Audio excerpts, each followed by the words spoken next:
2단원 기권과 날씨. 2. 구름과 강수. 그 첫 번째, 공기 속에 숨은 수증기에 대해서 살펴보도록 하겠습니다.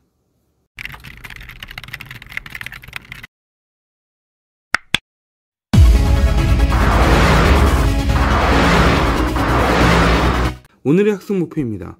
상대 습도를 알고 기온에 따른 상대 습도의 변화를 설명할 수 있다. 이번 시간 여러분들 학습하면서요, 공기 속에 숨어있는 수증기에 대해 생각하시면서 포화 수증기량 그리고 상대 습도의 개념에 대해서 중점적으로 생각해 주셔야 됩니다. 도입 영상 보고 오도록 하겠습니다. 햇빛이 잘 비치는 맑은 날. 젖은 빨래를 널어놓으면 어떤 일이 벌어질까요? 빨래에 있는 물이 증발하면서 빨래가 마릅니다. 빨래에서 증발한 물은 대기 중에 수증기가 됩니다.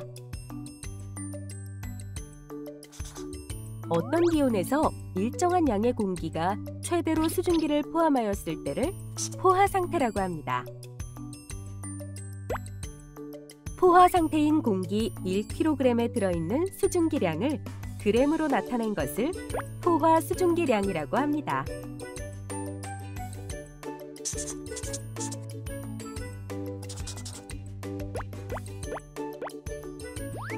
포화 수증기량은 기온이 높아지면 증가하고 기온이 낮아지면 감소합니다. 또 공기 중의 수증기량을 습도라고 하는데 일상생활에서 주로 사용하는 습도는 상대 습도입니다. 상대 습도가 낮을 때는 건조하고 높을 때는 습합니다. 기온이 일정하면 포화 수증기량이 일정하므로 공기가 포함하고 있는 수증기의 양이 많아질수록 상대 습도가 높아집니다. 기온이 변하면 포화 수증기량이 달라지므로 공기가 포함하고 있는 수증기의 양이 일정해도 상대 습도가 달라집니다. 기온이 낮아지면 포화 수증기량이 감소하여 상대 습도가 높아지고 기온이 높아지면 포화 수증기량이 증가하여 상대 습도가 낮아집니다.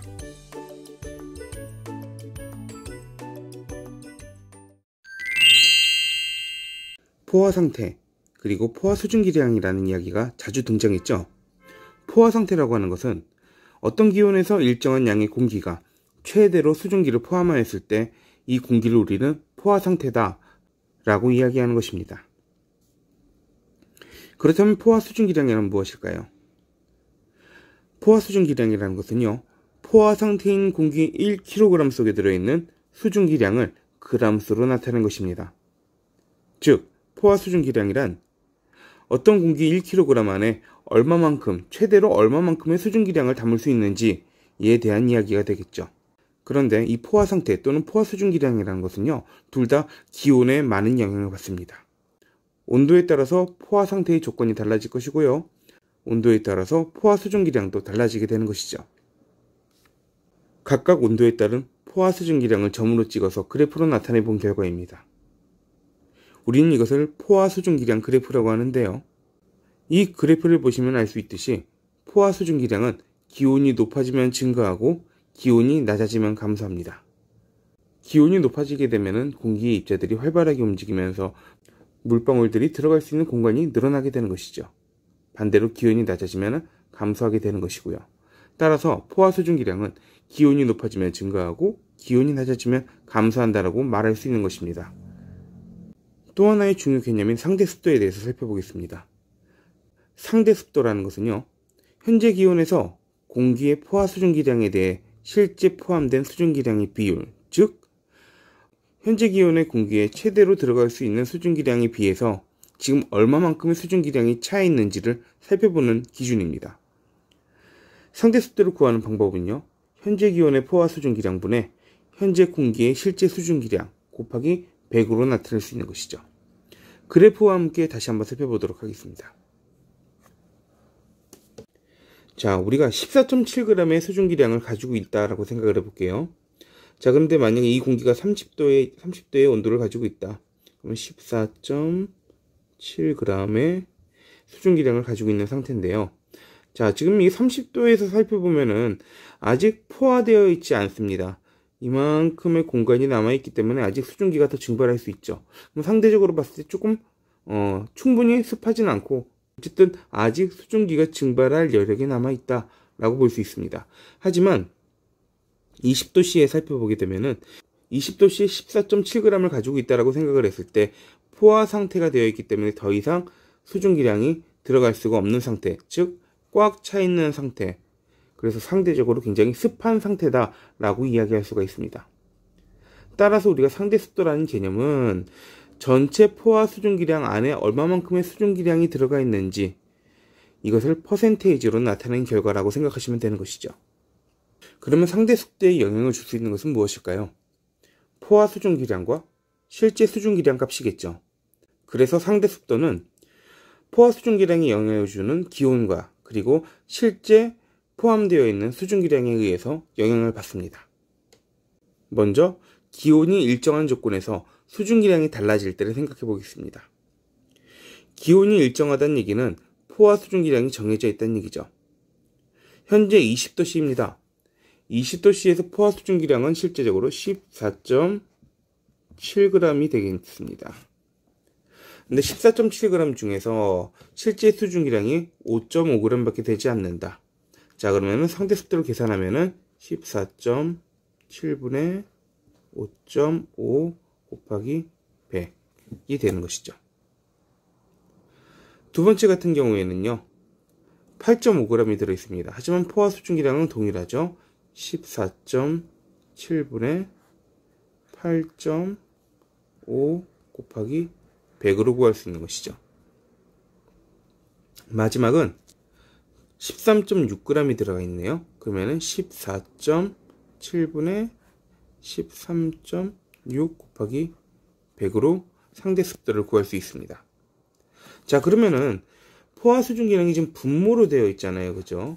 분모가 똑같을 때 이 분자 값이 커지면은 그 숫자는 커지는 거예요. 여러분들 분수하시죠? 분모가 똑같을 때 분자 값의 크기가 이 숫자의 크기를 의미한다는 것은 여러분들은 이미 알고 계실 겁니다.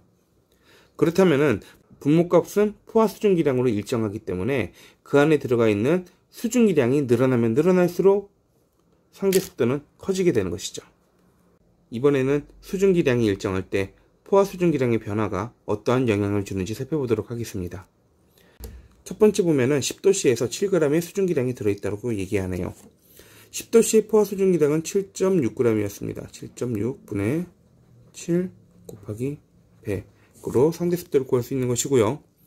20도씨에서는요, 14.7g이었죠. 14.7분의 7 곱하기 100. 그리고 30도씨에서는 27.1g분의 7 곱하기 100. 이렇게 상대 습도를 구할 수가 있습니다. 자, 이번에는 분자가 다 똑같습니다. 분자가 똑같을 때 분모가 커지게 되면 오히려 이 값은 작아진다. 여러분들 이것도 분수로 이해해 주시면 되겠습니다. 따라서 실제 수증기량이 똑같을 때 포화 수증기량이 커지게 되면은 오히려 상대 습도는 낮아진다. 이렇게 볼 수가 있는 것이죠. 그림으로 봐도 쉽게 이해할 수 있습니다. 이 포화 수증기량은 실제 수증기량을 담고 있는 탱크라고 보시면 되는데 이 탱크 안에 수증기가 얼마나 차 있는지를 가지고 우리는 상대 습도를 표현할 수 있다는 얘기예요. 포화 수증기량은 물탱크, 실제 수증기량을 그 안에 들어있는 물이라고 생각하면 조금 더 쉬운데요. 자, 10도씨에서는 이게 물탱크가 작습니다. 이 작은 물탱크 안에 요만큼 공간밖에 남지 않았어요. 꽉 차 있다는 얘기죠.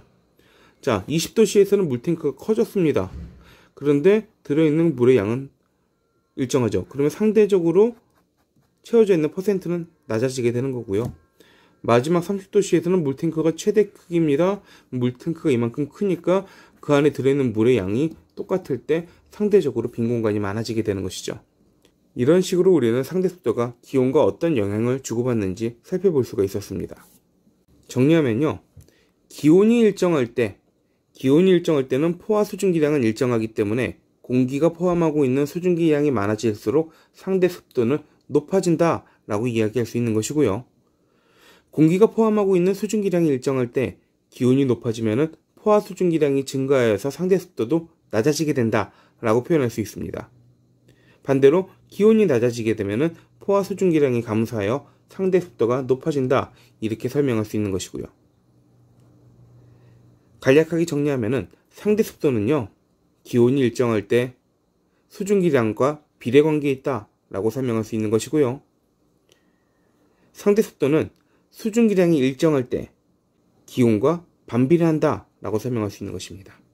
그래서 맑은 날 하루 동안의 상대 습도 변화 그래프를 통해서 우리는 이 사실을 확인할 수가 있었죠.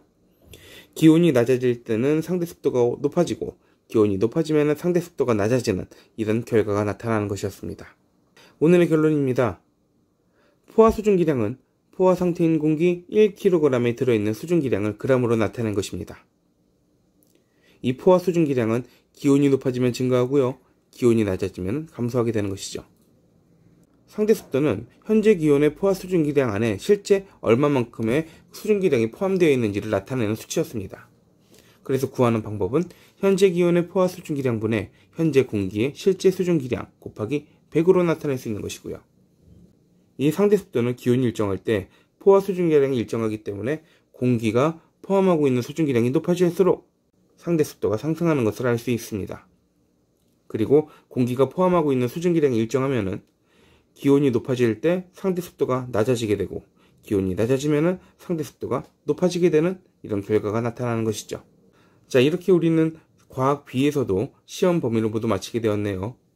다음 시간에는 물방울로 이루어진 구름에 대해서 살펴보도록 하겠습니다.